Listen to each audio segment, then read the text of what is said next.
कोई परेशानी आई जीवन में तो वो रंग उतर गया, पक्का रंग।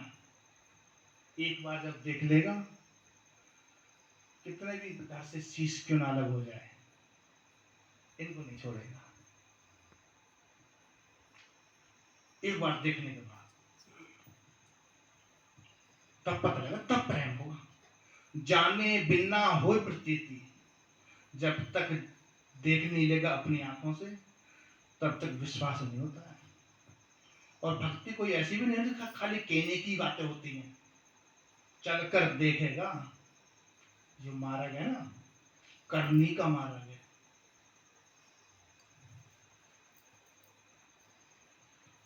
भजन कीर्तन क्यों बता दिया जाता है? इससे वाणी शुद्ध होती है, कान शुद्ध होते हैं। लेकिन रस, जो आनंद आएगा, अपने आप को जानेगा, वो सुमरन के ही ताकत से जानेगा। 3 प्रकार से यह सत्संग को जीवन में उतार ले। ये आत्मिक खुराक है। सत्संग होता है आत्मिक खुराक।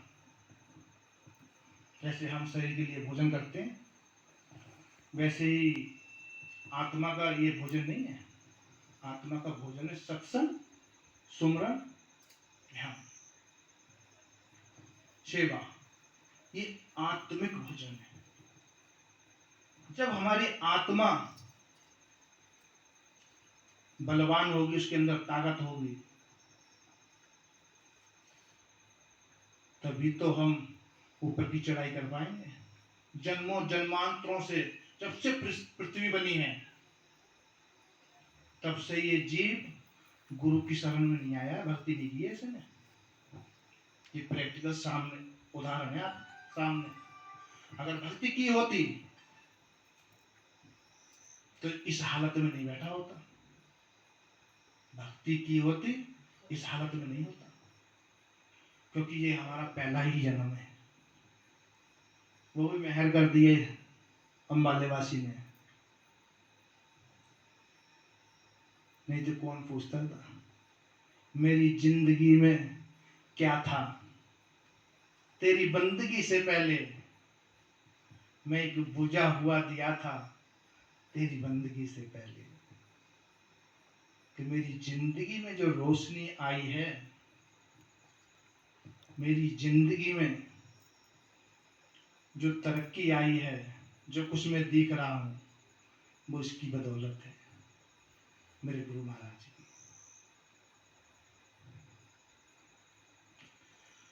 मैं तो घास का था जर्रा और मेरी क्या थी हस्ती, यूं थपेड़े खा रहा था तूफान में जैसे किश्ती।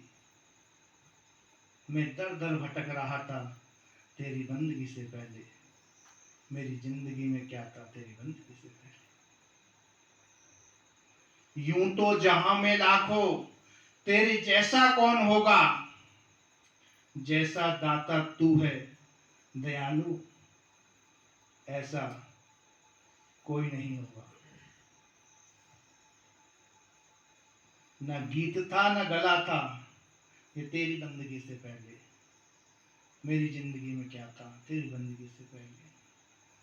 कि जो कुछ देने मनुष्य को, कहते हैं ना, इसके भाग्य में ही लिखा हुआ है। भगवान ने इसके भाग्य में लिख दिया है।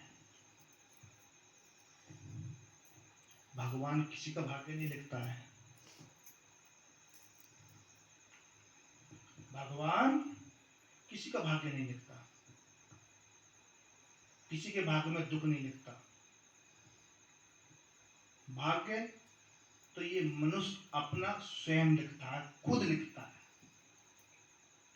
उसने तो जब सप्तलोक से भेजा था इस जीव के लिए, तो साफ एकदम निर्मल था, शीशे की समान इतना साफ था कि जब भी मुंह देखो उसमें शीशे में तो अपना ही मुंह साफ दिखता है। इस प्रकार से हमारी जीव आत्मा थी। बाहर सूर्य का प्रकाश होता है, जो आपके अंदर रूह बैठी है,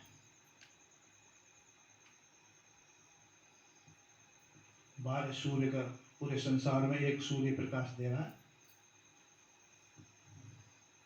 लेकिन ये कब प्रकट होगा? नाम का स्मरण करेगा, शरीर को छोड़कर अंदर चढ़ेगा, तब प्रकट होता है।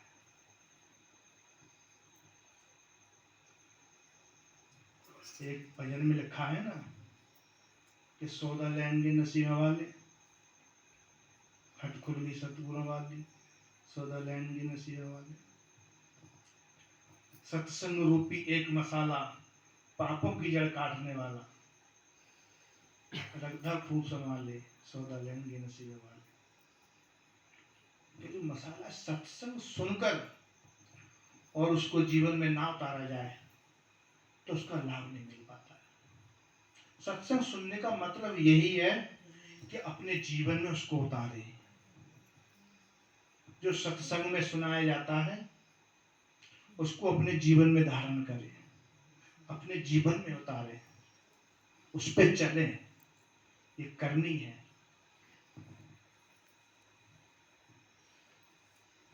कथनी बिस्की बेलरी, कथनी मीठी खांड।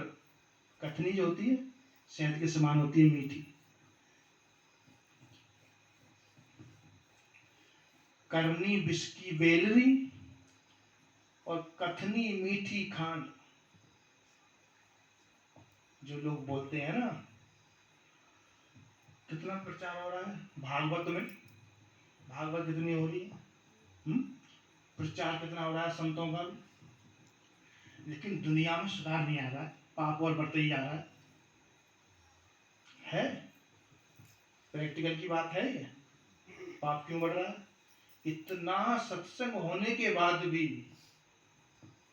इतनी भागवत कथाएं होने के बाद भी, लेकिन पाप और बढ़ते ही जा रहा है। क्यों? हम उसको सिर्फ जब तक सुनते हैं, जब तक सत्संग में बैठे हैं, तब तक तो याद है, इससे बाहर निकले खत्म कहानी। जिस दुनिया में थे उसी दुनिया में पहुंच गए,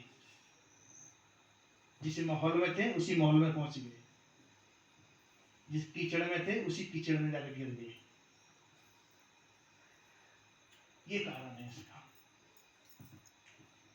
सत्संग और भागवत या कथाएं सुनने का जीवन में उसको उतारना चाहिए कि मैं इस पे चलूंगा। अपना लक्ष्य बनाना चाहिए, किसी की देखी देखा नहीं। तो वो भक्ति कर रहा है तो मैं भी करूंगा, उसने खाना पीना शुरू कर दिया है तो मैं भी खाना पीना शुरू कर देता हूँ। नहीं, अपना अपना कर्म सब कर लाइए। किसी के देखा देखी का मार्ग नहीं है ये। अगर इसमें कामयाबी पानी है तो अपना लक्ष्य बनाओ, अपना निशाना बनाओ कि मैं इस पे रास्ते पे चलूंगा, कुछ भी हो जाए।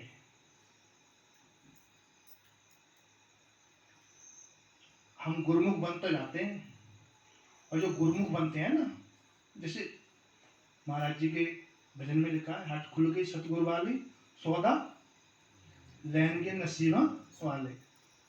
हट या बाजार, किसी को मना नहीं है, कोई भी वहां जाके सौदा खरीद सकता है, सबके लिए खुला है। लेकिन महाराज जी कह रहे हैं कि नसीब वाले ही पहुंचेंगे इस दुकान पे, इस बाजार में नसीब वाले ही पहुंचेंगे।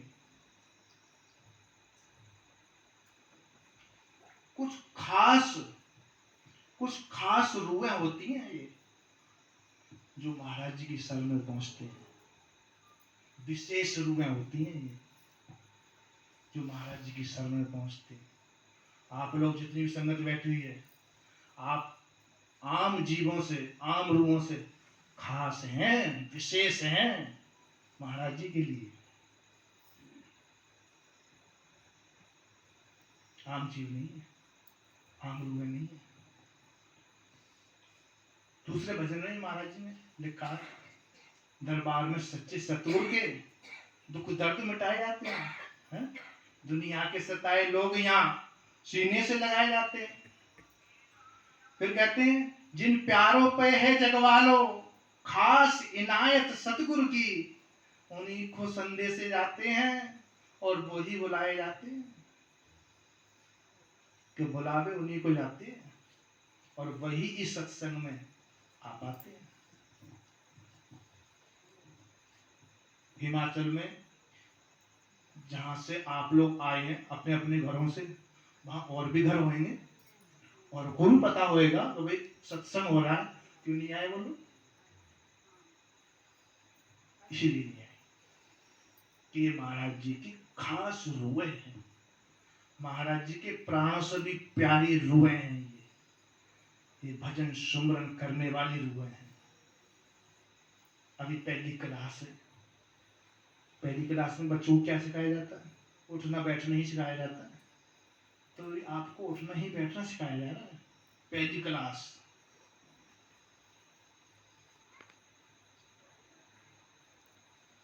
पहले जन्म गुरु भक्ति, जन्म दूसरे नाम, तीसरे में मुक्ति पर चौथे में निधान।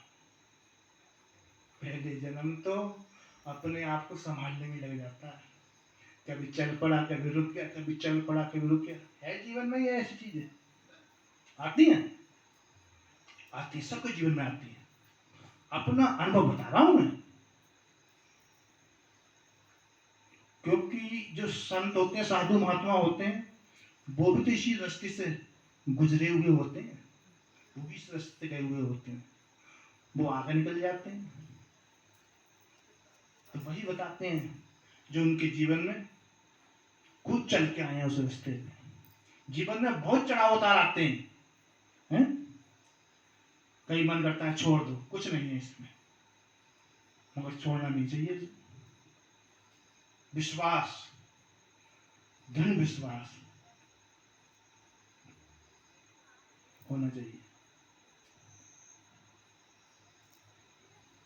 तब जाके इसमें कामयाबी मिलती है। और जितना, यही कहते हैं कि जितना संस्कार हो, एक मानव शरीर ही ऐसा है 84 लाख योनियों में, एक मानव शरीर ऐसा है जिसको देवता भी तरसते हैं कि हमें मनुष्य जन्म में भेजा जाए। आप कहेंगे कि वो तो स्वर्ग में रहते हैं, उन्हें क्या जरूरत है इस पृथ्वी पे आने की? जरूरत है, सिर्फ भोगता है। मनुष्य को छोड़ के, मनुष्य भी ही भोगता में आता है, लेकिन इसमें एक गुण विशेष विशेष 84 लाख में से, ये भी 84 में आता है, लेकिन कोई एक गुण इसके अंदर जाता है। इसीलिए देवता चाहते हैं कि हमें मनुष्य जन्म में भेजा जाए। मनुष्य को छोड़ के सभी भोगता है। जो मनुष्य शरीर में जो कर्म किया उसका दंड भोग रहे हैं दूसरे जन्मों में जाकर, दूसरे जन्मों में जाकर उसका दंड भोग रहे हैं। जो मनुष्य शरीर में कर्म किया था उसका दंड भोग रहे हैं। सिर्फ भोगता है, वो करता नहीं, उनको कर्म नहीं लगता है। ये मेरी वाणी नहीं है, संत महापुरुषों की वाणी है, किसी से पूछ लेना। मनुष्य को छोड़ के बाकी 84 लाख सब भोगता भोगता में आते हैं, वो करते में नहीं आते। सिर्फ मनुष्य जन्म में जो कर्म किया उन्होंने, अच्छा किया या बुरा किया, उसको भोग रहे हैं। अच्छा किया तो देवता बन गए, स्वर्ग में पहुंच गए, और बुरा किया तो 84 में चक्कर काट। लेकिन देवता भी 84 इसी में आते हैं चक्कर में, उनका भी निर्धारित है मौत, तो उनकी भी निर्धारित है। हमारे कल युग में 100 साल है, उनके हजारों साल है, फर्क सिर्फ इतना उनकी ज्यादा है। मनुष्य के शरीर में सिर्फ एक ही विशेषता ज्यादा है कि ये करता भी है, पिछले जन्म की प्रारब्ध को भोग रहा है और अगले जन्म की प्रारब्ध को त्याग कर सकता है। कांटे बीजेगा या फूल बीजेगा रास्ते में, अपने खेत में कांटे बीजेगा, भाई जो बीजेगा उसको तो काटना पड़ेगा, है? जो बीजेगा उसको काटना पड़ेगा। कर्म रूपी खेती तो काटनी पड़ती है सबके लिए। हाँ? इसलिए कहते हैं कि मनुष्य अपनी तकदीर अपना भाग्य स्वयं उत्तरदायित्व है। ये मनुष्य ये खुद बनाता है। इतना कर्मों के जाल में जकड़ गया है, इतना जकड़ गया है कि उसी में उलझ कर मर जाता है। इसलिए तो संत परमात्मा इस दुनिया में संतों को भेजता है कि जो गर्भ का इकरार था, जो गर्भ का इकरार था, तुझे याद हो कि ना याद हो, उल्टे बदन से लटकना और सिर धुन धुन के पटकना, तुझे याद हो कि ना याद हो। देख लो आ गया जग की रचना, सुंदर सर्जनहार बनी, और ब्रह्मानंद भजा गुरुदेव नहीं, भवसागर में सिर डूब दिया। कि जब माँ के पेट में ये जीव होता है ना, उल्टा लटका हुआ होता है, उस टाइम परमात्मा से वादा करता है कि हे परमात्मा, मुझे इस कुंभी नरक से बाहर निकाल, मैं तेरी भक्ति करूंगा, तेरा नाम का सुमरण करूंगा, तेरी सेवा करूंगा। समय पूरा होता है, ईश्वर की कृपा होती है, संसार में जन्म लेता है।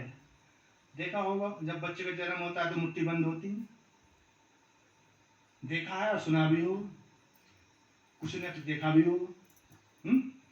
और महापुरुष की वाणी है, कबीर की वाणी है कि जब हम पैदा हुए तो जग हंसा हम रोए, ऐसी करनी कर चलो जो हम हंसे जग रोए।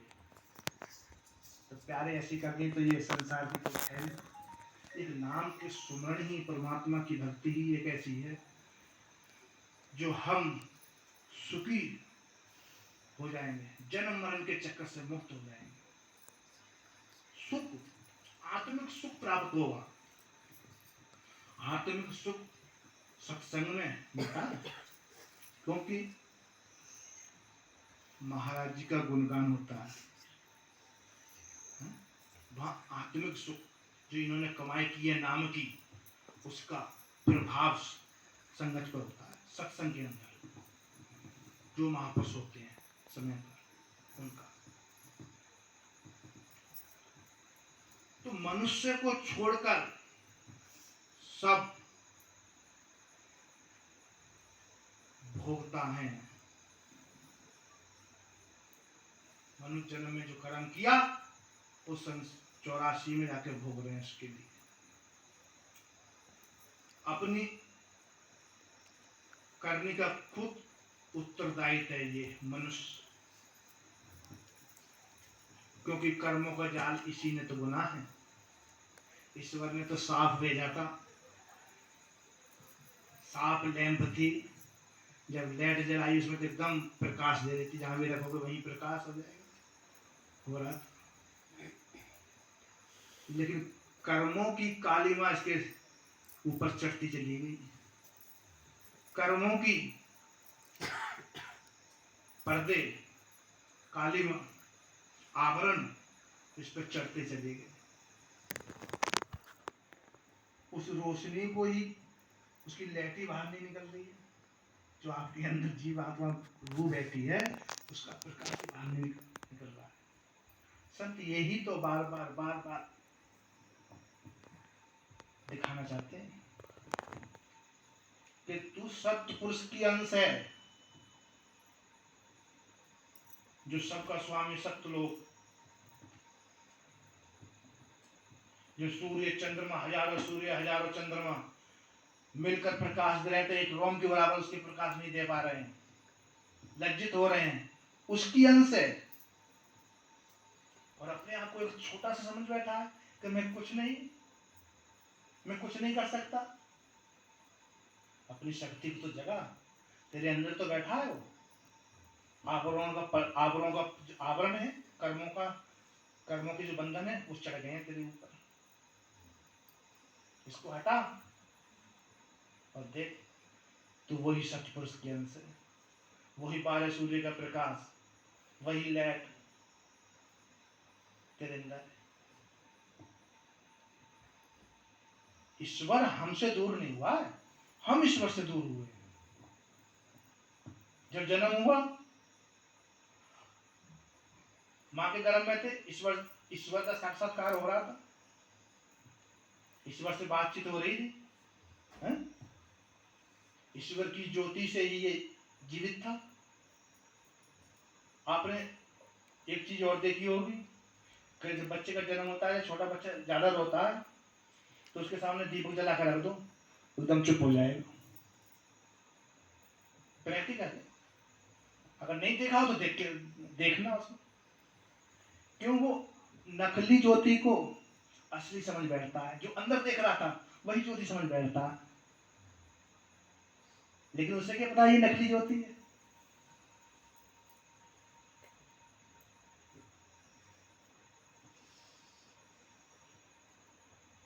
जब माया का पर्दा हटेगा, कुछ ना इनके हो जाओ। गुरुमुख बनने का मतलब ये नहीं समझना कि हमारे पास दुख नहीं आएगा। गुरुमुख बनने का मतलब ये मत समझना कि हमारे पास दुख कलेश नहीं आएगा। अरे कर्म तो आपके ही किए हुए हैं, उसको कौन भोगेगा। मैं एक छोटी सी कथा सुनाता हूँ इसकी ऊपर, कर्म कैसे भोगा जाता है और गुरु महाराज जी की कृपा क्या होती है। एक संत रहा करते थे, जंगल में तपस्या करते थे। एक दिन उनकी मौज हुई, भिक्षा मांगने के लिए नगर में पहुंच गए, शहर में पहुंच गए, किसी राजा की राजधानी। और पहले नंबर उसके राजा का महल पड़ा, वहीं उन्होंने लग जगाया। राजा था वो, कुछ उसका दिमाग, जो जैसे घर में कोई परेशानी हो जाती है तो आदमी को झुंझलाहट होती है, तो ऐसे झुंझलाहट था उसके दिमाग में। साधु संत ने अलग जगाया, उसको गुस्सा आई, उसने उठा के घोड़े की लिए उसके कमंडल में डाल दिया। संत कमाई वाले थे, दूसरी जगह उन्हें भिक्षा नहीं मांगे थे, तुरंत लेके चले गए। जहाँ तपस्या कर रहे थे जंगलों में ला गए, वहीं अपनी कुटिया के पीछे रख दी वो 4 घोड़े की लिए। कुछ समय बाद, 8-10 साल बाद, राजा और जो उसका वजीर था दोनों शिकार खेलने के लिए गए जंगल में। राजा लोग खेलते हैं। शाम हो गई,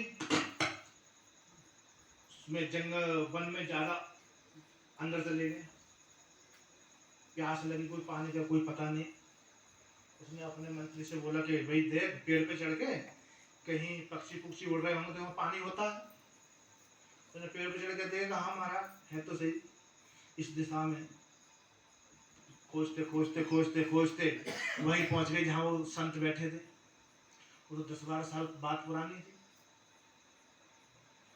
और पहुंच गए तो बहुत ज्यादा प्यास लगी हुई थी, दम निकलने पर, प्राण निकलने पर नौबत थी राजा की। देखा भाई किसी संत की कुटिया है, साधु की कुटिया है, तो पानी तो अवश्य मिलेगा। गया, कुटिया के पास पहुंचा, प्रणाम किया। जब प्रणाम किया तो उसकी नजर उस लीदों पर पड़ी। जो लीदें थी ना, उसकी पहाड़ जैसा पहाड़ बन गया। इतनी इकट्ठी हो गई वो लीदें कि एक पहाड़ जैसा बन गया। उसकी नजर एकदम उस लीदों पर पड़ी। उसने इधर उधर देखा कि महाराज के पास कोई घोड़े घोड़े तो है नहीं, और इनका घोड़े का काम ही क्या है, ये तो संत है, भजन भगवान का भजन करते, ये क्या करेंगे घोड़ों का। घोड़े तो राजा महाराजाओं के पास होते। और वो प्यास को अपनी भूल गया। उसने पूछा, महाराज आप मुझे पहले एक बात बता दीजिए। संत ने कहा, बोलो। कि आपके पास घोड़े तो है नहीं, और ये लीदें आपके पास कहाँ से आई हैं, वो भी इतना बड़ा ढेर। संत ने कहा, अरे अपने काम से काम रखो, क्यों पूछते हो, छोड़ो इस बात के लिए, अपना काम बताओ कैसे आए। तो नहीं महाराज, वो पीछे ही पड़ गया। अरे क्या राजन, एक समय की बात है, काफी टाइम हो गया, एक नगर में गए थे राजा के पास। उसने हमने अलग लगाया, उसने हमें भिक्षा में ये 4 लीरें दी थी घोड़े की। तो राजन आपको तो पता ही है दाम तो बढ़ता है, दाम तो बढ़ता है। तो फिर महाराज इसका क्या होगा? क्या इसका क्या होगा राजन? जिसने दिया उसको खाना पड़ेगा ही। तो अब उसके होश हवास उड़ गए। उसने सोचा अगर रोज पेट भर के भी खाऊंगा ये तो फिर भी खत्म नहीं होंगी, और पेट भर के कैसे खा सकता हूँ? कि महाराज कोई उपाय हो? कि वो मूर्ख तो महाराज मैं ही हूँ, वो अज्ञानी तो मैं ही हूँ जो आपको घोड़े की लीरें दी थी। कि राजन ये तो आपको खानी पड़ेगी, क्योंकि मनुष्य जैसा करता है वैसा उसको फसल काटनी पड़ती है, चाहे वो अच्छा करे चाहे बुरा करे। कि महाराज कोई उपाय बताइए इसका। कि इसका कोई उपाय नहीं है, ये तो ये खाना ही पड़ेगा। कि महाराज ये तो खाने से भी खत्म नहीं होएंगी।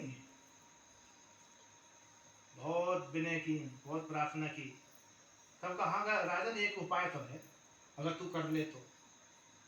क्या महाराज जो उपाय होगा सब कर लूंगा, आप उपाय तो बताइए। ये मनुष्य कितना स्वार्थी होता है। मनुष्य जब उसकी खुद को जरूरत पड़ती है ना तो बाप भी बना लेता है, बाप भी बना लेता है दूसरे को।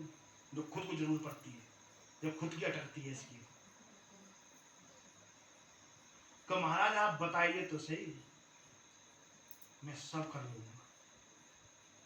मैं क्या राजन अपने नगर में जाके एक गधा लेना और एक जूतों का हार अपने गले में डालना, काला मुंह करना और उल्टा बैठना गधे के ऊपर पीछे को मुंह करके।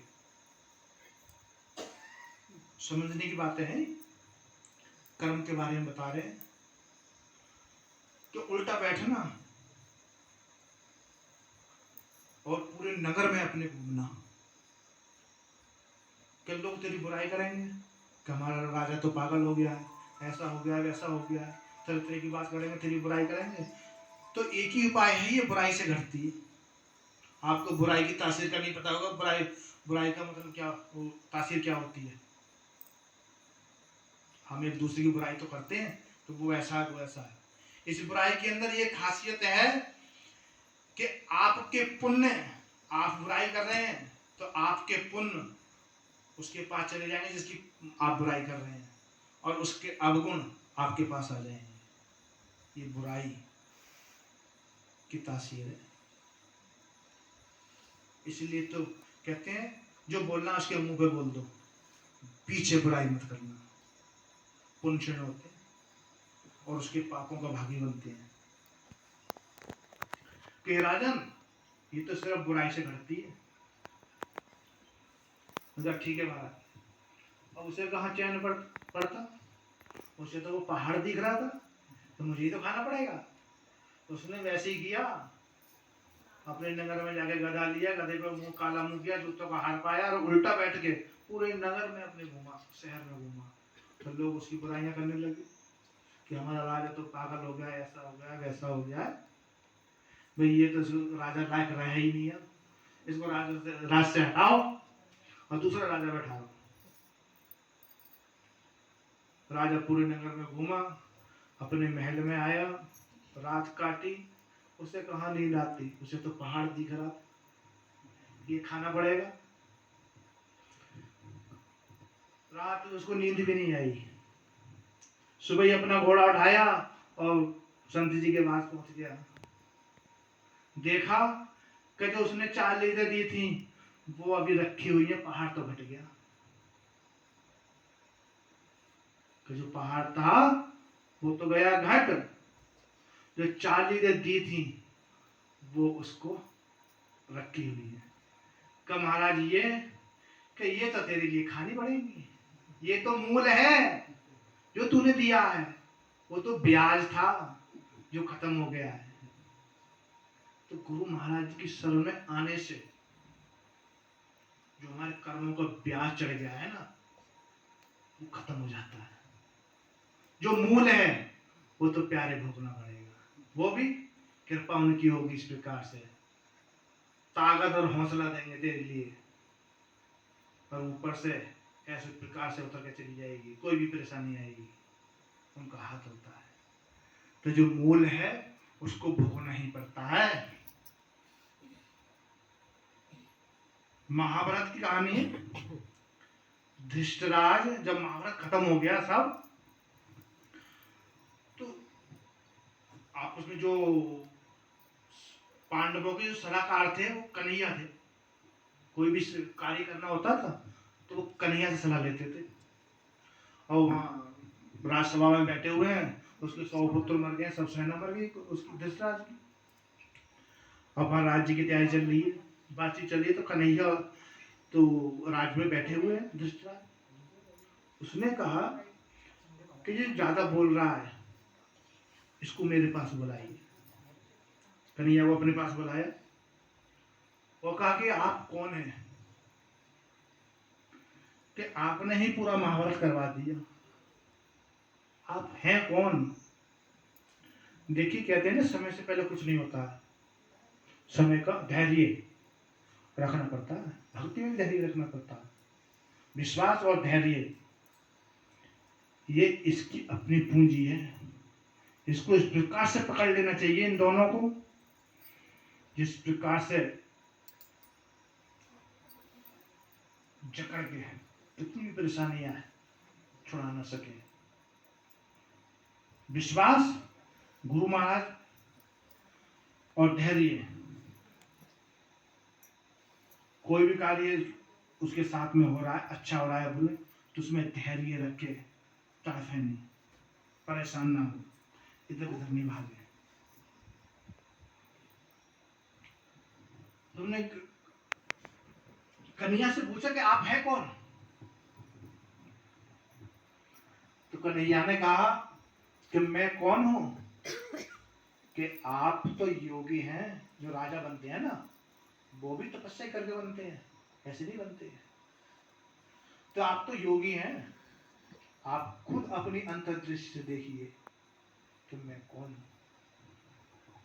सिर पे हाथ रखा और चढ़ा दिया ऊपर के लिए, देखा तो चतुर्भुज रूप में भगवान विष्णु खड़े हुए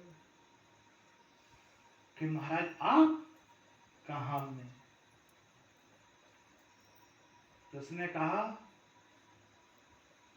कि महाराज, अगर मुझे पहले पता लग जाता कि आप भगवान विष्णु हैं तो मैं ये महाभारत कभी नहीं होने देता, कभी नहीं होने देता। तो उसने दोष निकाला। इसका मतलब ये है कि मनुष्य की जो कर्म होते हैं कहां तक पीछा नहीं छोड़ते, कब तक के कर्म उसके उठ के आ जाते हैं उसके जीवन के अंदर। मनुष्य ये कहता है ना कि मैंने जन्म में तो कोई ऐसा कोई कर्म किया नहीं है जो इतना परेशान हूं मैं, कहते हैं ना, तो मैंने ऐसे किसी को सताया भी नहीं है, किसी की हत्या भी नहीं की है। तो उसके बारे में मैं बता रहा हूं कि मनुष्य जीवन में कब तक के कर्म इकट्ठे करे हुए होते हैं और किस टाइम कौन सा कर्म उठ के आ जाए उसके जीवन में कुछ पता नहीं है। हाथ रखा, चतुर्भुज रूप में भगवान विष्णु खड़े हुए, देखो महाराज आप। तो उसने दोष निकाला अपनी आंखों का, अगर महाराज मेरी आंखें होती तो मैं आपको पहचान देता। फिर उसने कहा कि मैं अंधा किस पाप से हुआ? वही बात आ गई कि मैं तो अंधा हूं, मैंने इस जन्म में तो कोई ऐसा कर्म किया नहीं है जिस कर्म से मैं अंधा होता। फिर मैं अंधा किस कारण से हुआ? कन्हैया से पूछा। कन्हैया ने कहा ये भी आप अपने अंदर जाकर देखो दिव्य दृष्टि से। कन्हैया ने हाथ रखा, पहुंचा दिया अंदर में। एक जन्म पीछे हटा, 2 जन्म पीछे हटा, 10 जन्म पीछे हटा, 20 जन्म पीछे हटा, 50 जन्म पीछे हटा। ये कहते हैं 107 में जन्म, 7 जन्म पीछे हटा। 107 में जन्म में उसने गिरगिट, जो गिरगिट होता है ना, जानते हो, जो रंग बदलता है, झाड़ियों के ऊपर होता है, उसकी आंखें फोड़ रखी। उसकी आंखें फोड़ रखी थी। 107 जन्म पीछे हटा, पीछे गया, तो मनुष्य को कैसे पता लगेगा कौन सा कर्म आ गया मेरे पास? धैर्य, भगवान के ऊपर, गुरु महाराज के ऊपर विश्वास होना चाहिए कि गुरु महाराज जो करते हैं वो सही ही कर रहे हैं। और ये पिता है, परम पिता है, जो जिस्मानी पिता होता है ना, उससे भी ज्यादा प्यार करता है, उससे भी ज्यादा प्यार करता है। लेकिन इसका प्यार आपको दिखेगा नहीं। जिस्मानी पिता से भी ज्यादा प्रेम है इसका। ये परम पिता है, पिताओं को ही पिता है। तो कोई पिता ऐसा है जो अपनी संतान को दुख दे? कोई पिता संसार में भी है कोई ऐसा? शायद नहीं होगा जो अपनी ही संतान को दुख दे। ऐसा पिता कोई नहीं है। तो ये तो परम पिता है, ये दुख कैसे दे सकता है आप लोगों को? सिर्फ दुख किस कारण है? हमारे ही कर्मों के। इतने पर भी वो तैयार हैं, इतने पर भी ये कहते हैं कि सब तू मेरे अर्पण हो जा, और जो मैं कहूं वो कर। मैं तेरे सब पाप मुक्त कर दूंगा, तुझे सब पापों से। स्वयं मालिक हैं, कुछ भी कर सकते हैं। उन्हें कहीं से परमिशन थोड़ी लेनी पड़ेगी है, किसी से कहीं से आदेश थोड़ी लेना पड़ेगा कभी ये मेरा जीव है, इसको पाप कर खत्म कर दो। नहीं, वो तो स्वयं मालिक है, उन्हें किसी से परमिशन लेने की जरूरत नहीं है। हमारे ही कर्मों के दुख सुख हम सहते जीवन में आते हैं।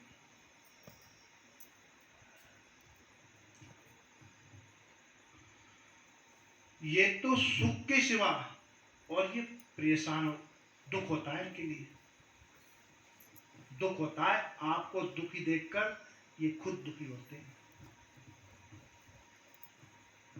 लेकिन वो क्या करें, मेरी तरफ को चल के आएगा तब तो दुख खत्म करूंगा उसमें, सर्वस्व अर्पण करके।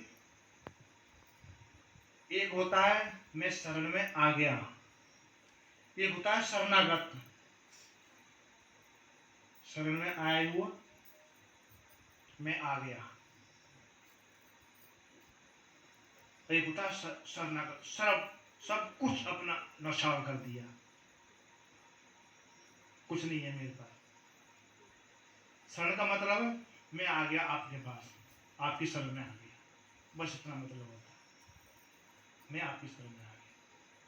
शरणागत का मतलब जो भी उसके पास है, धन दौलत परिवार खेती बाड़ी सब कुछ उसने अर्पण कर दिया। एक बार शरणागत तो हो जाओ, अगर तुम दूर ना करे तब कहेंगे। एक बार की बात है, एक फकीर थे, भगवान के भजन गाते हुए मस्ती में और जा रहे थे, तो लोग उनको पत्थर मार रहे थे। देखिए भगवान कितने प्यार करते हैं हमारे लिए, ईश्वर हमारे लिए कितना प्यार करता है, क्योंकि उसकी संतान है ना, उसका अंश है, वो भी दुखी होता है आपको दुखी देख के।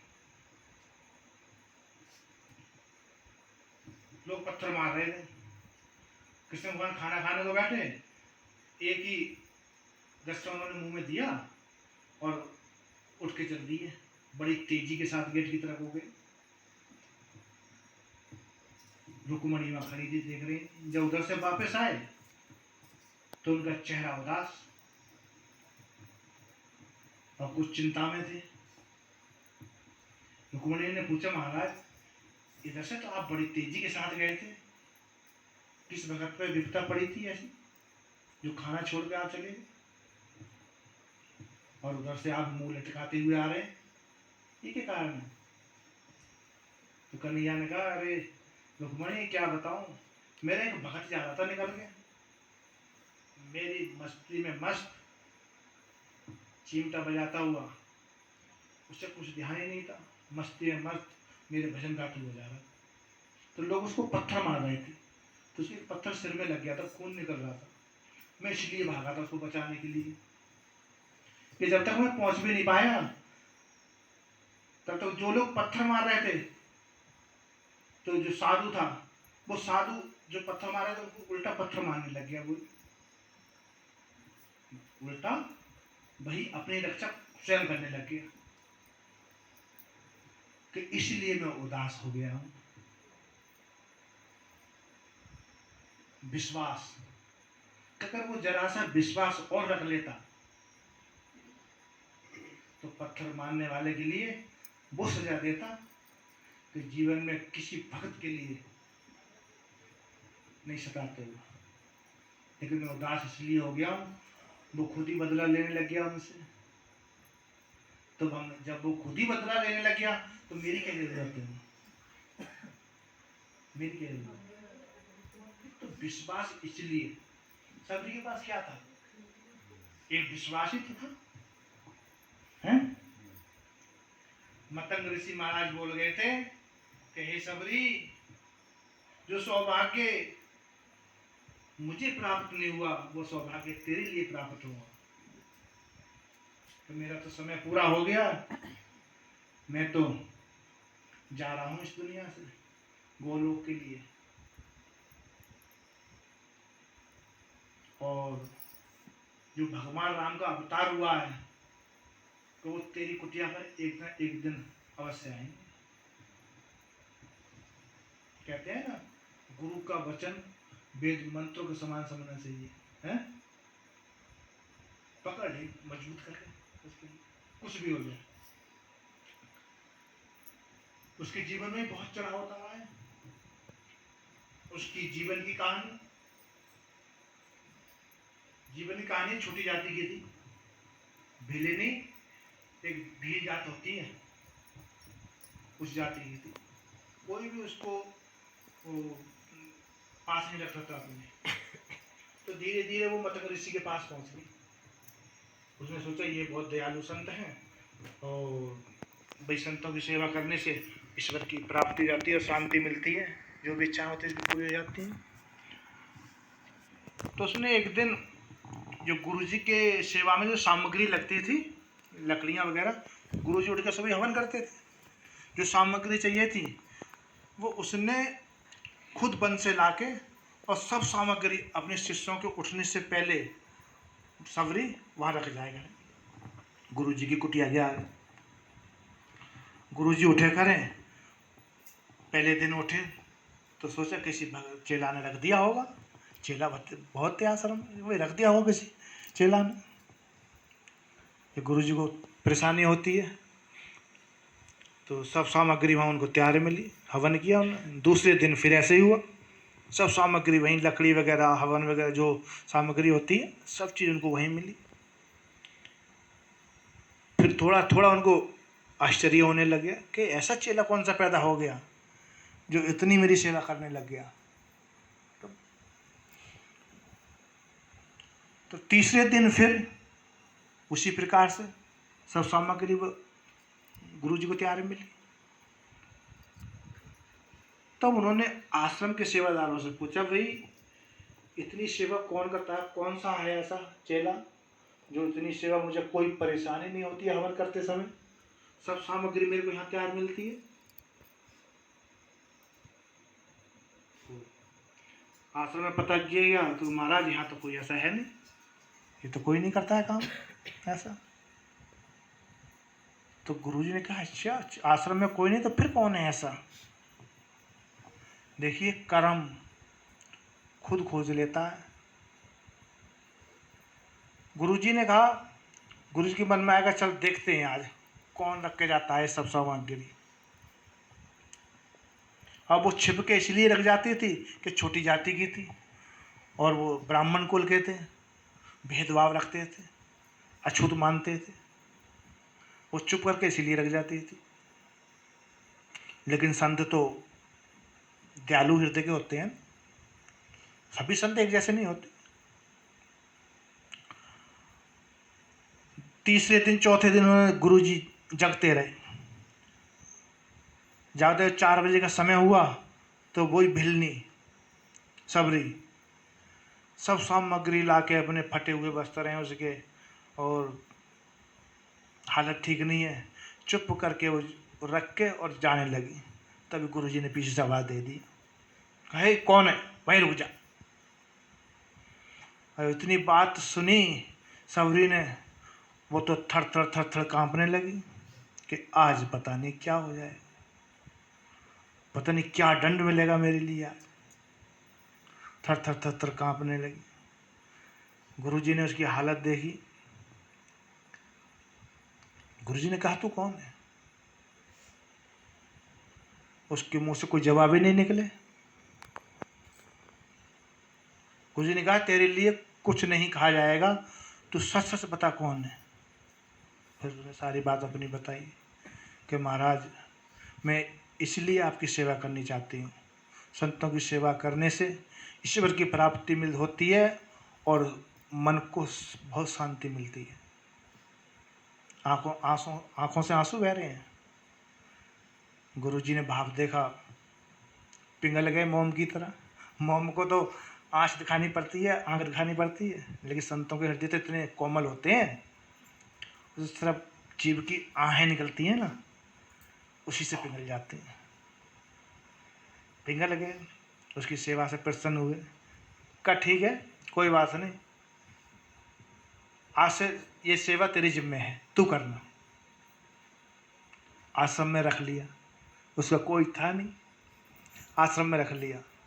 संत महात्मा बतेरी भाई बातें चली कि भाई ये संत हैं, एक नीच जाति स्त्री को अपने आश्रम में रखते हैं। बतेरा विवाद हुआ संतों में, लेकिन उन्होंने किसी की नहीं सुनी। जानते थे कमाई वाले थे, उसकी अंतर आत्मा को जानते थे ना, कितनी पवित्र आत्मा है। अब गुरु जी का जाने का समय हुआ, परलोक जाने का समय हुआ, तब सबरी को बुलाया। कहा सबरी एक बात मेरी ध्यान से सुन, कि जो सौभाग्य मुझे प्राप्त नहीं हुआ वो सौभाग्य तेरे लिए प्राप्त होगा। प्रसन्न हो गए ना उसकी सेवा से। कि जा तेरी कुटिया पे एक दिन भगवान राम आएंगे।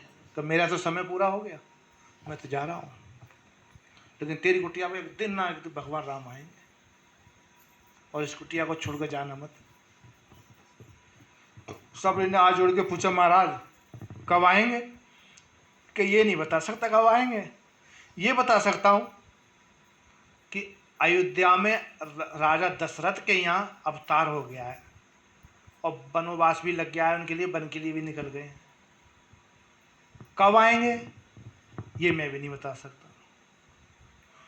प्रभु की रहमत की चर्चा है सारे जमाने में, भगवान की गुरु महाराज की रहमत की चर्चा है सारे जमाने में, और बड़ी दुश्वारियां हैं कतरा एक रहमत का पानी में। जानते प्रहलाद ने कितने कष्ट उठाए, मीरा ने कितने कष्ट उठाए, लेकिन जो सुख अंदर जो प्राप्त हो जाता है, नाम का जो सुख अंदर जो प्राप्त हो जाता है, उस सुख के सामने कोई भी दुख टिकता ही नहीं। सब छोटे दिखाई बन जाते हैं, छोटे दिखाई देते हैं।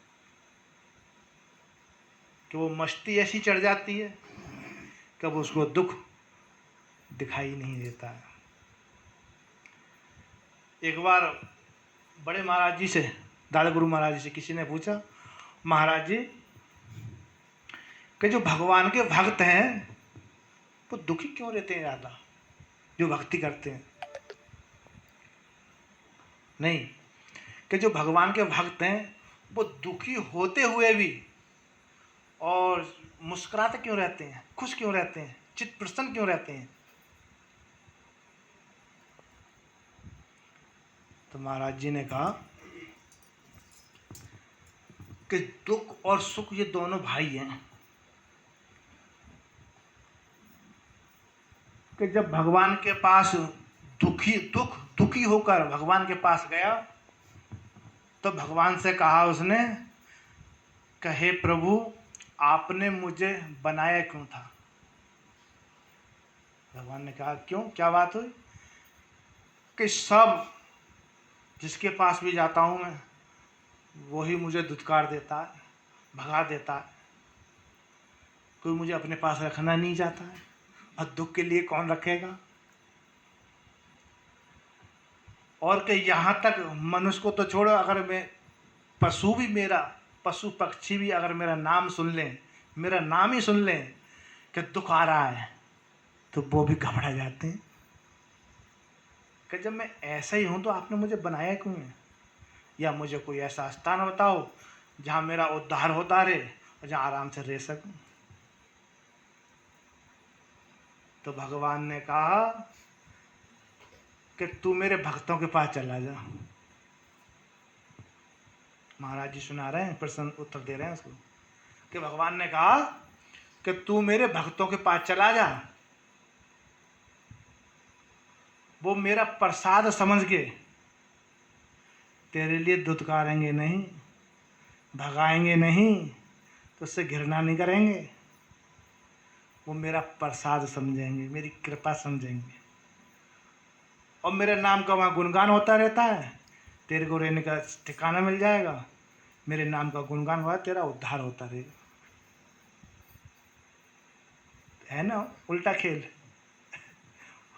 और भगत डरता है दुख के नाम से, लेकिन ये जब तक ही डरता है जब तक ईश्वर की कृपा अंदर से प्राप्त नहीं कर पाया है, आंतरिक चढ़ाई नहीं करी है उसने,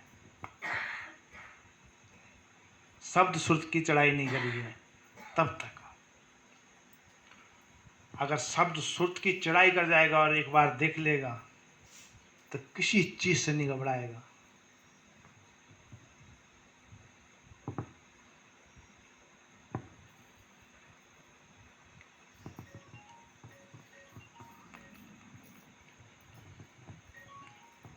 संसार में किसी वस्तु से भी, क्योंकि उसके पास इतनी ताकत हो जाती है कि हवा में चपेट मार देगा तो वहीं रुक जाएगी। बारिश को के बारिश अभी पड़ेगी तो अभी पड़ेगी, इतनी पावर उसके पास हो जाती है, इतनी ताकत उसके पास हो जाती है कि दुख को दुख नहीं समझते। तो परमात्मा के गुरु महाराज का गुणगान, लेकिन सुमरण में सबके लिए या हुक्म समझना या आदेश समझना। गुरु का आदेश तो पहले ही मिला हुआ है, तो गुरुमुख तभी बनता है जब 5 किस्में ली जाती हैं उससे, है कि दोनों टाइम भजन करेगा, पूजा पाठ करेगा घर में। लेकिन सुमरण मत छोड़ना कभी भी।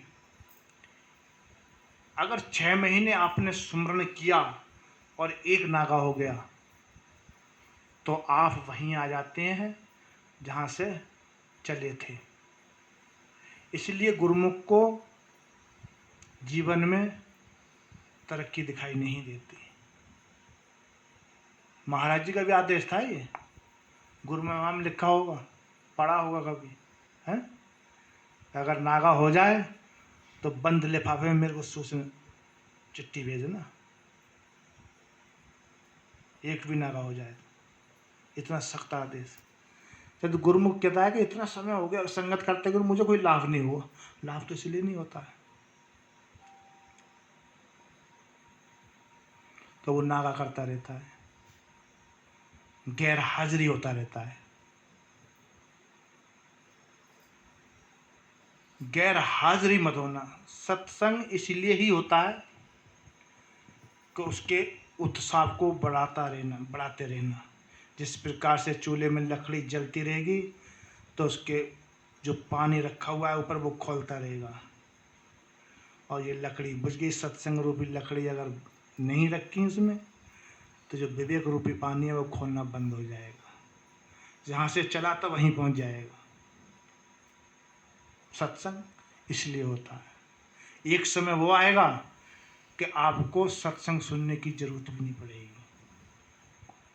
सत्संग आप अपने अंदर का सुनेंगे, लेकिन जब तक अंदर का प्रकट नहीं हो रहा है तब तक बाहर का बहुत जरूरी है। बाहर का बहुत जरूरी है। अंदर का प्रकट करो। गुरुमुख का लाभ उठाना है। ये मत सोचना कि भाई हम तरेंगे नहीं। इन्होंने हाथ पकड़ा है। एक समय की जिस टाइम में बाली संवाद आता है, बाली संवाद रामायण में, जब बाली को मार दिया राम ने, तब बाली ने कहा राम से कि महाराज, ये मेरा बेटा है अंगद, इसका हाथ आप पकड़ लो, और मुझे ये पूर्ण विश्वास है आप पूर्ण ब्रह्म हैं, पार ब्रह्म हैं, और जिसका हाथ आप पकड़ लेंगे वो कभी भी भवसागर में डूब नहीं सकता। तो भगवान ने कहा कि ठीक है वाली, बोल दे अपने अंगद को मेरा हाथ पकड़ लेगा। तो उसने हाथ जोड़ के प्रार्थना की कि महाराज, अगर इसने आपका हाथ पकड़ लिया तो आपकी मोह माया इतनी बलवान है संसार में कि हो सकता है आपका हाथ छूट जाए इससे, और जिसका हाथ आप पकड़ लेंगे तो आपसे तो कौन छुड़ा सकता है। आपके पास तो मोह माया इसका असर ही नहीं होता। तो महाराज आप पकड़ लीजिए। तो आप जितने भी संगत बैठी हुई है, जितने भी गुरुमुख बैठे हुए हैं, गुरु महाराज ने हाथ पकड़ा हुआ है। कितनी भी कोशिश कर लेना, चाहे भजन बिल्कुल भी नहीं करना, लेकिन समय आपका बर्बाद होगा। रास्ते से भटक गए, भजन नहीं किया है, सत्संग नहीं कर रहे हो, रास्ते से भटक गए हो, तो ये मत समझना कि ये छोड़ देंगे। हाथ इन्होंने पकड़ा है, ये किसी हालत में नहीं छोड़ेंगे, लेकिन समय आपका बर्बाद होगा। जहां से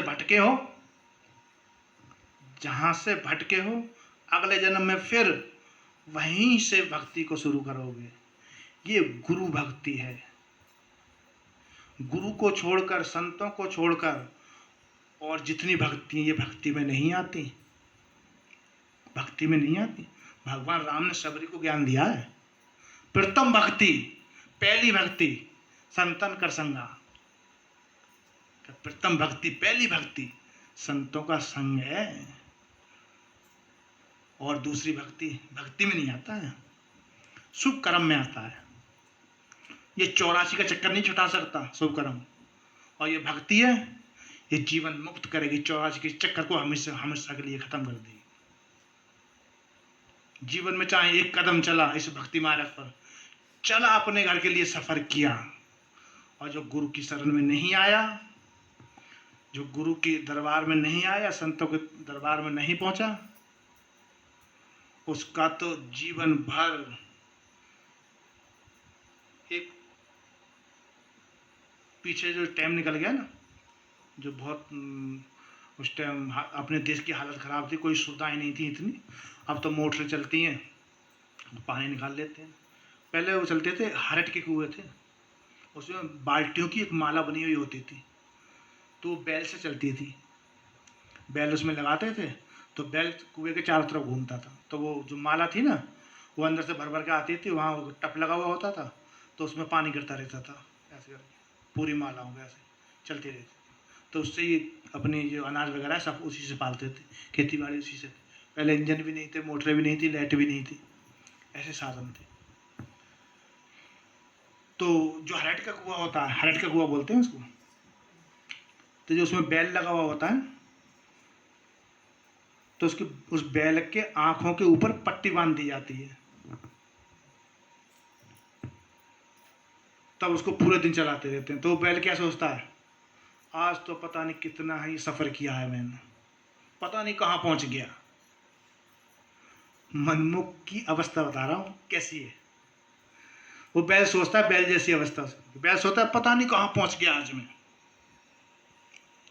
जब शाम को किसान उसकी आंखों से पट्टी खोलता है, तो जहाँ से चला था वहीं खड़ा होता है। क्यों, घूम घूम के तो वहीं आ रहा था, वो तो कुआं के चारों तरफ घूम रहा था। तो ऐसी ऐसी मनमुखी हालत, कितना भी पुण्य कर ले, लेकिन जब तक संतों के कहने पर नहीं चलेगा, संतों के माध्यम से नहीं चलेगा, तब तक तो भवसागर से पार नहीं हो सकता, मुक्ति को प्राप्त नहीं कर सकता। स्वर्ग तो मिल सकता है, लेकिन स्वर्ग 84 का चक्कर है, भोगते में आता है सब, भोगते में आ रहे हैं सब। और जो उसकी उपासना कर रहे हैं वो उससे बच जाएंगे। इसलिए गुरु की मूर्ति सबसे श्रेष्ठ, 33 करोड़ देवताओं में सबसे पवित्र मूर्ति मानेगी। ध्यान मूलम गुरु मूर्ति पूजा, मूलम गुरु पादका, मंत्र मूलम गुरु वचन, मोक्ष मूलम गुरु कृपा। 3 काम आपने कर लिए, चौथा काम भी हो जाएगा। 3 आप कर ले, चौथा होगा पक्का। कोई धोखाधड़ी नहीं है, इसके दरबार में धोखाधड़ी होती ही नहीं है। क्योंकि एक भजन है ना, मेरे दाता के दरबार में है सबका जीवन खाता। जैसा जो कोई कर्म है करता, वैसा ही फल पाता। मेरे दाता के दरबार में है सबका जीवन खाता। इसके घर न चले न निष्पत, ना चले चालाकी, और ये तो सबके लेन देन का सही हिसाब लगाता। मेरे दाता के दरबार में है सबका जीवन खाता। तो यहाँ किसी की चालाकी नहीं चलती है, ना किसी की होशियारी चलती है। यहाँ तो वो चलती है जो चल के गए हो, कर्म किया है। वहां आपसे ये भी नहीं पूछा जाएगा कि आपने कै मंजिल मकान बनाया था, या आपने कौन सी नौकरी करी थी, या गाड़ी कौन सी खरीदी थी। ये नहीं पूछा जाएगा, कुछ नहीं पूछा जाएगा। कितने बच्चे थे आपके, ये भी नहीं पूछा जाएगा, कुछ नहीं पूछा जाएगा। एक ही बात पूछी जाएगी, कितना सुमरन, नाम का सुमरन किया था। जो सतगुरु की मोहर जिस जीव के ऊपर लगी हुई होती है ना, उसकी पेशी धर्मराज की अदालत में नहीं पड़ती है। उसकी पेशी धर्मराज की अदालत में जाना नहीं पड़ता उसको। उसका वही खाता इनके पास होता है, उसका लेन देन का हिसाब ये करते हैं। अगर धर्मराज के खाते में उसमें जाना ही था, तो फिर इनकी क्या जरूरत थी। इसीलिए इनका डिपार्टमेंट जो है ना, वो सबसे अलग है। जिस जीव के ऊपर अगर मोहर लग गई नाम की, अगर इस जन्म में उसने ज़्यादा कमाई नहीं कर पाया, महाराज तक नहीं पहुंच पाया, नीचे ही रह गया, तो जिस लोक में भी रुकेगा वहाँ उसका आदर सत्कार किया जाएगा, क्योंकि सतगुरु की मोहर लगी हुई है। उदाहरण के रूप में, अगर यहाँ से कोई प्रधानमंत्री का आदमी, मोदी का चले, और वो ये कहते हैं मोदी का आदमी, तो जहाँ भी जाएगा उसका आदर सत्कार होगा, मान सम्मान होगा, हैं? ऐसी प्रकार से सतगुरु का जीव है ये सतगुरु की मोहर लगी हुई है। ये बिना सत्यलोक के नीचे रुकेगा नहीं, लेकिन कमाई इसको करनी पड़ेगी वहाँ पहुँचने के लिए। अगर वहाँ तक कमाई नहीं हुई है, जिस लोक तक हुई है वहीं उसका आदर सम्मान होगा, और समय पूरा होते ही फिर पृथ्वी पर जन्म लेगा, मनुष्य जन्म मिलेगा। हजारों करोड़ों रुपए का तो फायदा गुरुमुख को ये है कि उसको 84 में जाना नहीं पड़ता है। जब भी आएगा मनुष्य जन्म में ही आएगा, जब भी आएगा महाराज जी ही मिलेंगे, नाम का सुमरन भक्ति ही करेगा। ये लास्ट स्टेज है, इससे आगे कुछ है नहीं। जब भी आएगा, और जितनी भक्तियां हैं गुरु की भक्ति छोड़कर, मुक्ति मार्ग की भक्ति छोड़कर, वो आपको 84 के चक्कर में ही रखेंगे। बार बार उनका पुण्य भोग लोगे, भोग के फिर पृथ्वी लोक पे आ जाओ। दूसरी बार किया नहीं किया ये कोई पक्का पता नहीं है, लेकिन भक्ति मार्ग गुरु के माध्यम से जो भक्ति होती है, ये आपने अगर जहाँ से छोड़ी है, अगले जन्म में फिर वहीं से स्टार्ट करेंगे आप आगे के लिए। जिस प्रकार से कपड़े सिलने वाला दर्जी होता है मास्टर, अब वो कपड़ा छोड़ कर चाय पीने लग जाए तो सिलाई कहाँ से शुरू करेगा? जहाँ से छोड़ी है वहीं से करेगा, आगे से करेगा? जहाँ से छोड़ी है। तो जहाँ से भक्ति मार्ग को छूट जाता है, इसे कर्मों का ताकत इतनी होती है, क्योंकि शुभ कर्म की भक्ति की ताकत इतनी होती नहीं है कि वो उसको सहन कर सके या उसको दबा सके। लेकिन ये जरूर है कि जो बुरे कर्म जो होते हैं ना, गुरु शरण में आने के बाद उसकी तो कुछ हद हो जाती है।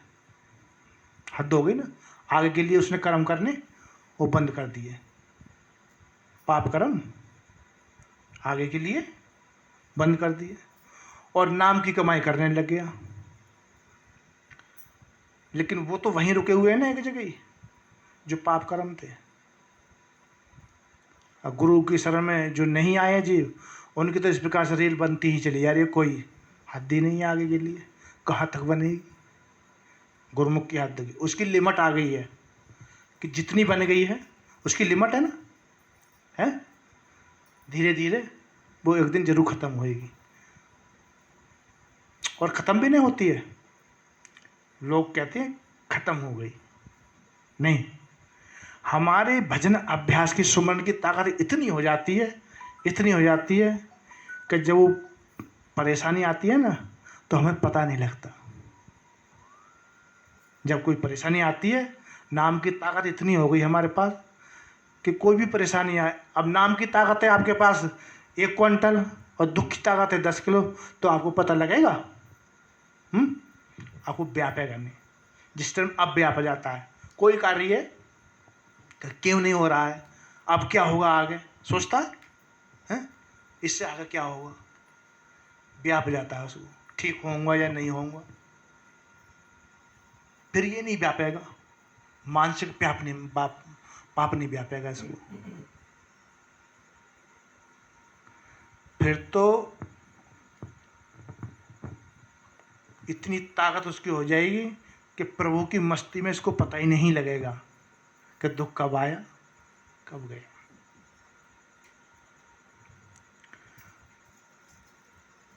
तो हमारे गुरुमुखों के लिए, सभी के लिए भाई नाम की कमाई बहुत ज़रूरी है।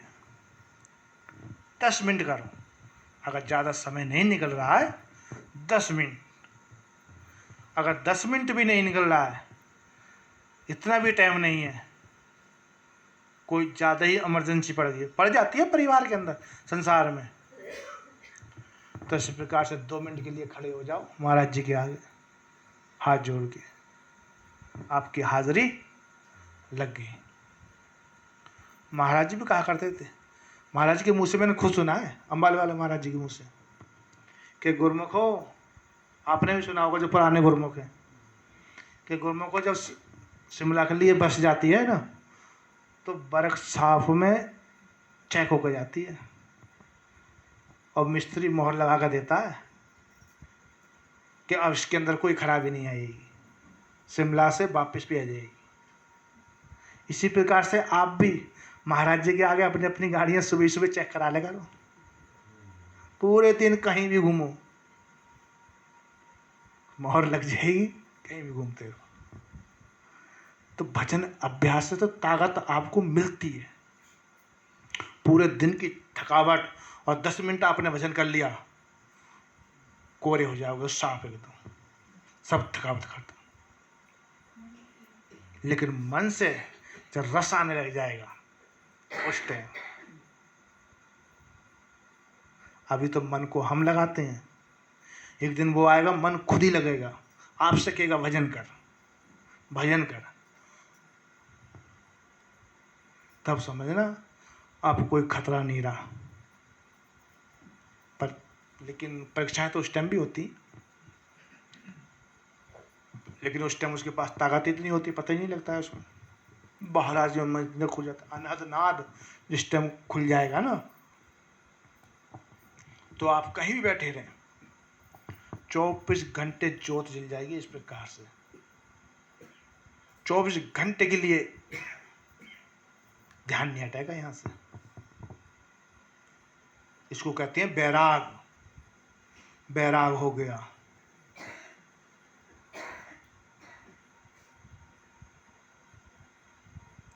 इस प्रकार की ज्योत जल जाएगी जिस प्रकार से बरसाती मौसम में इस टाइम कीड़े पतंगे निकलते हैं और कहीं लाइट जली हुई होती है तो पीछे नहीं हटता है, अपने पंख जला लेता है इसमें।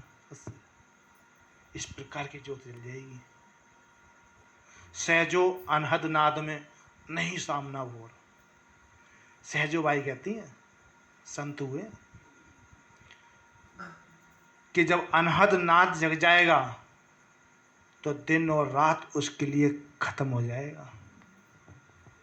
ये दिन और रात संसारी मनुष्य के लिए है, संतों के लिए नहीं है।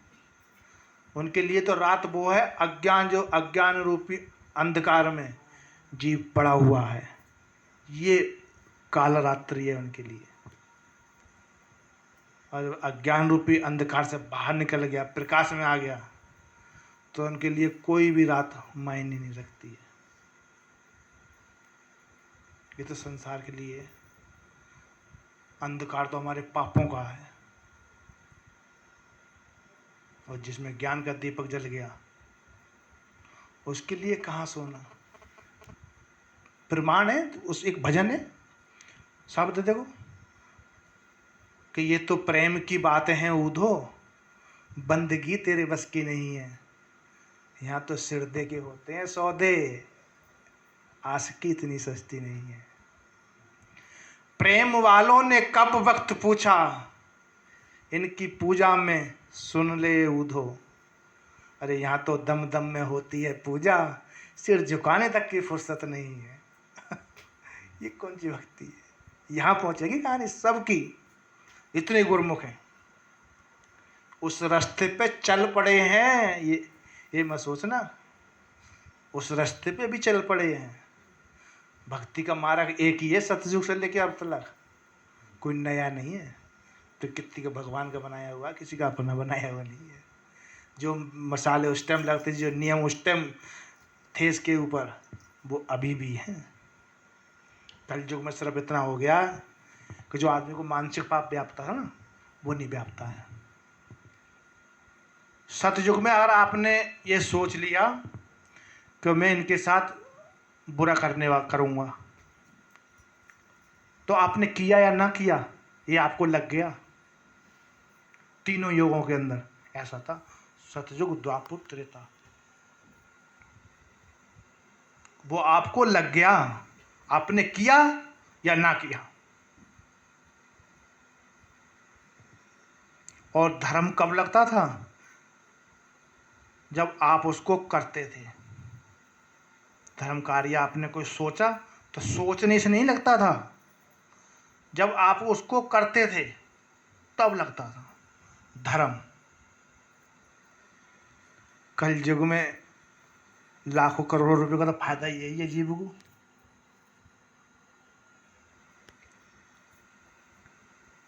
लाखों करोड़ों का उसको मानसिक पाप नहीं लगता है, सोचा हुआ पाप नहीं लगता है।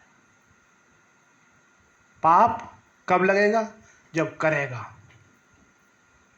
और धर्म आपने सोच लिया मैं गुरु महाराज का सत्संग कराऊंगा, भंडारा कराऊंगा, सच्चे दिल से। ऐसा नहीं कि झूठ मूठ सोच लिया कि बोल दो ऐसे ही, सोच लो ऐसे ही, न कराने बैठा हूँ, ऐसे नहीं। मैंने सोचा मन से अपने, और कोई विघ्न आ गया, नहीं करा पाया मैं, मेरा मन तो पूरा कराने का है ना। कोई विघ्न आ गया, कोई कार्य ऐसा हो गया नहीं करा पाया, वो कार्य धर्मराज को देना पड़ेगा, उसका फल धर्मराज के खाते में लिख गया, वही खाते में उसके। और पाप करने से लगता है इसको।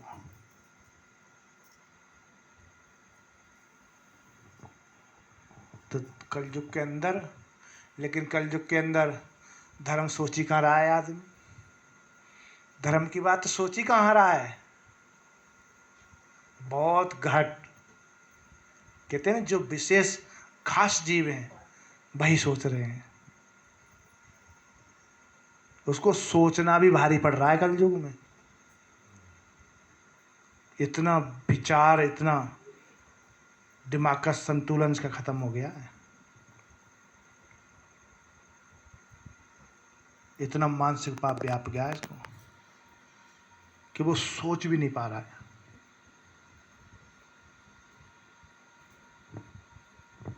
तो प्यारे सभी गुरु महाराज का सुमरण करो, जब बुलाओगे तब आएंगे, जब बुलाओगे।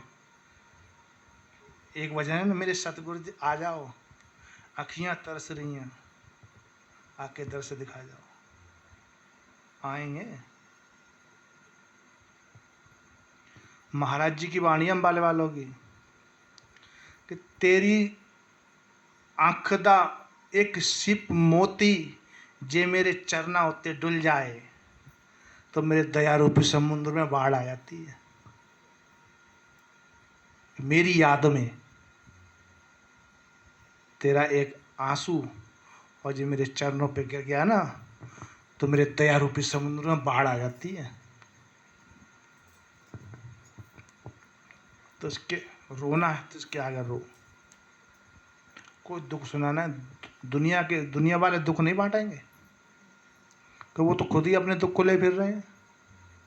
वो आपका दुख करें हरेंगे, इनके लिए प्राप्त करना है। तो जो भी कहना है इनसे कहिए, रोना है तो इनसे कहिए, भजन सुनाना है इनको सुनाइए, भोजन कराओ। देखो कैसे नहीं खाते हैं, सिर्फ विश्वास। धन्ना के पास क्या था? धन्ना भगत के पास क्या था? विश्वास ही तो था। एक ब्राह्मण गुरु थे उनके, शिवलिंग की पूजा करते थे, शालिग्राम। अब वो छोटा सा बच्चा था, उसने देख लिया, देखिए कर्म की छाप बच्चे के ऊपर कैसी पड़ जाती है। इसलिए तो कहते हैं बच्चे का भविष्य माता पिता के हाथ में होता है, कि कोई कार्य ऐसा ना करे माँ बाप जो बच्चे पर गलत प्रभाव पड़े। माँ बाप का ही सीखते हैं, पहले नंबर माँ बाप ही गुरु होते हैं बच्चे के, पहले गुरु माँ बाप ही होते हैं।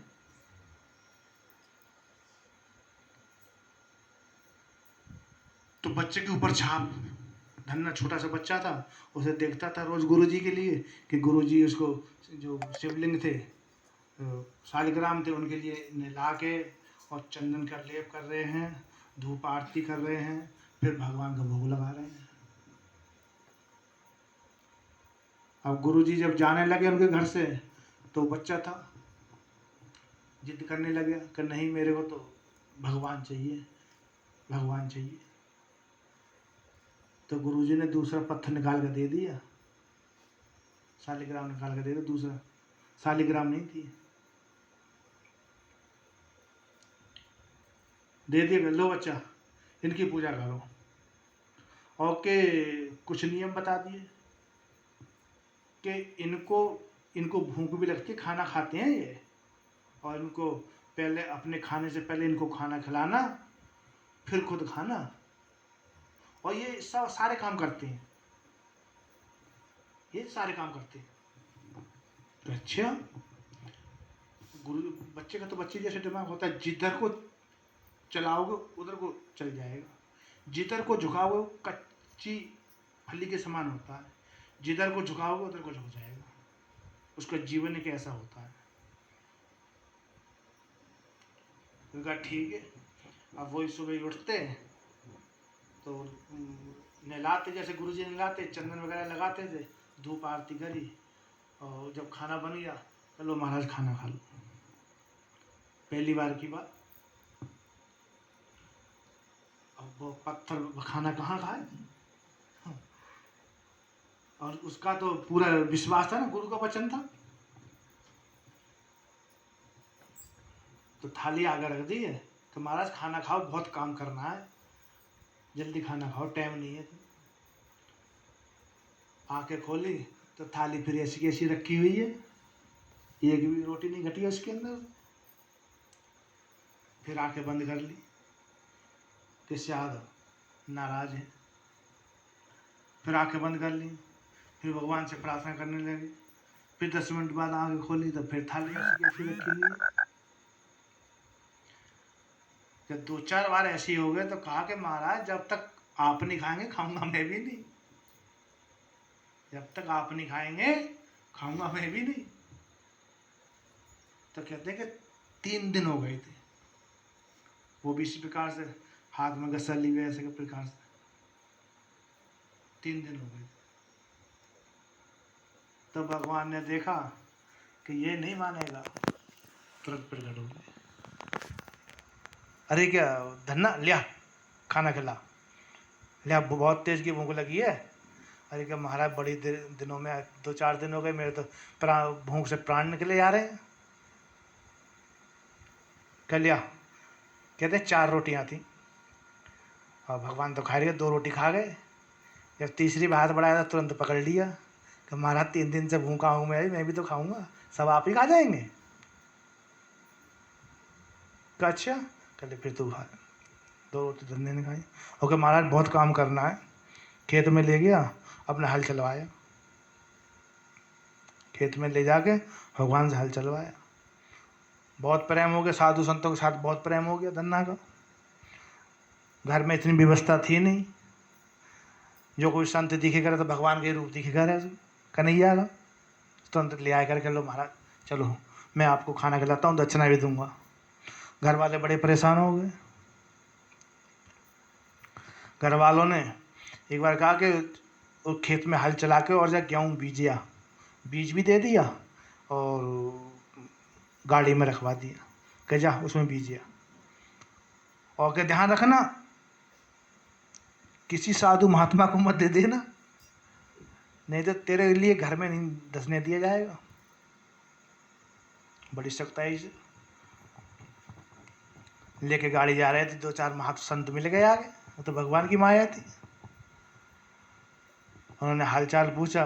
अरे कि भैया गाड़ी वाले, भाई वो धन्ना भगत का घर कहाँ पे है, हमने उसके घर पे जाना है। उन्होंने कहा यार ये तो मेरे लिए ही पूछ रहे हैं कि क्या काम है आपके लिए। कि कुछ नहीं, आप उनका घर बता दो, हम उन्हीं से जाके बोलेंगे। कि नहीं जो काम है वो तो मेरे लिए ही बता सकते हो, कि मैं ही धन्ना भगत हूँ। कि आज आप ही धन्ना भगत? अरे आपका तो बहुत नाम सुन के आए हैं, हम बहुत दूर से आए हैं। हाँ काम बताइए। तो बच्चा 3-4 दिन हो गए भूख लगी है, 3-4 दिन से भूख खाना नहीं खाया है, और हमारे ये कपड़े हैं ये भी फटे हुए हैं, हमने सोचा वो कपड़े भी दान में देते हैं। और सोचा कि अब क्या करा जाए, अगर संतों को भोजन नहीं खिलाता हूँ फिर भी पाप का भागी बनता हूँ, और माँ बाप की आज्ञा नहीं मानता हूँ तो घर में नहीं दसने दिया जाएगा।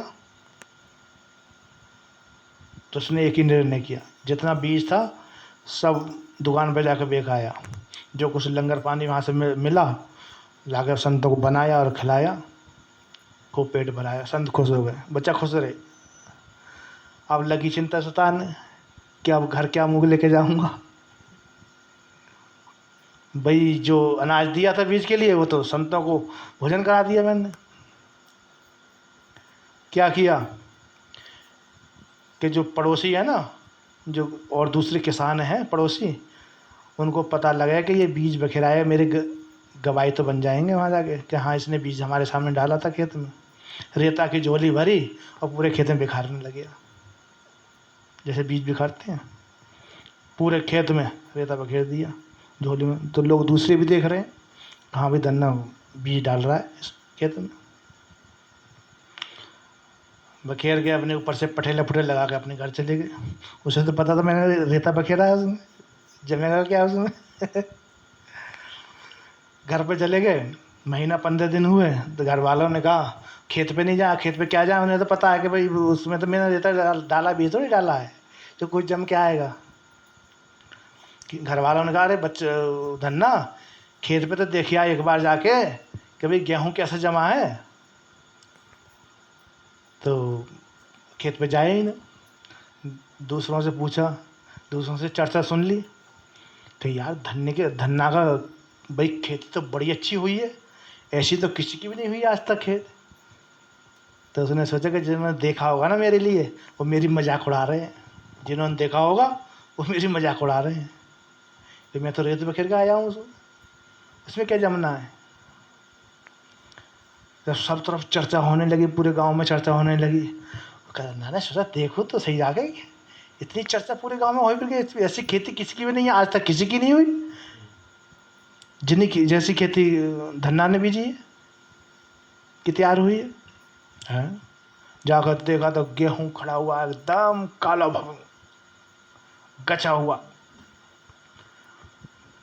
देखा तो हैरान रह गया था ना, मैंने तो रेत बखेरा था इसमें, छोड़ दिया घर परिवार छोड़ दिया और भगवान की भजन में लीन हो गए कि आप कुछ नहीं चाहिए महाराज। तो ऐसे ऐसे भगत हुए। विश्वास